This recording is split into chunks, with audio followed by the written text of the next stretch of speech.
یوم تکبیر کی 28ویں سالگرہ کے موقع پر مسلح افواج کے سربراہان کی جانب سے پاکستان کے غیور عوام کو دلی مبارکباد دی گئی ہے۔ Field marshal Asim Munir, air chief اور نیول چیف نے قوم کو مبارکباد دی ہے۔ ISPR کے مطابق یوم تکبیر اس تاریخی کامیابی کی یاد دلاتا ہے جب پاکستان ایٹمی قوت بن کر ابھرا۔ آج کے دن پاکستان ایٹمی قوت بن کر ابھرا۔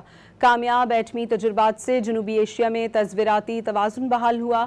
یہ عظیم سنگ میل قومی اتحاد، استقامت اور ملکی خود مختاری کی علامت ہے۔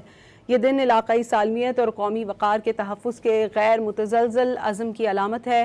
یہ تاریخی کامیابی مدبر قیادت، سائنسدانوں، انجینئرز کی غیر معمولی خدمات کی بدولت ہے۔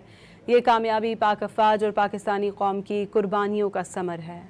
یوم تکبیر کی 28ویں سالگرہ کے موقع پر مسلح افواج کے سربراہان کی جانب سے پاکستان کے غیور عوام کو دلی مبارکباد دی گئی ہے۔ Field marshal Asim Munir, air chief اور نیول چیف نے قوم کو مبارکباد دی ہے۔ ISPR کے مطابق یوم تکبیر اس تاریخی کامیابی کی یاد دلاتا ہے جب پاکستان ایٹمی قوت بن کر ابھرا۔ آج کے دن پاکستان ایٹمی قوت بن کر ابھرا۔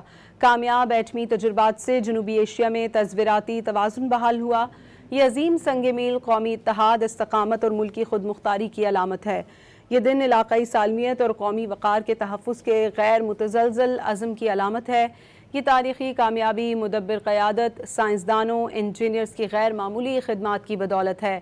یہ کامیابی پاک افواج اور پاکستانی قوم کی قربانیوں کا ثمر ہے۔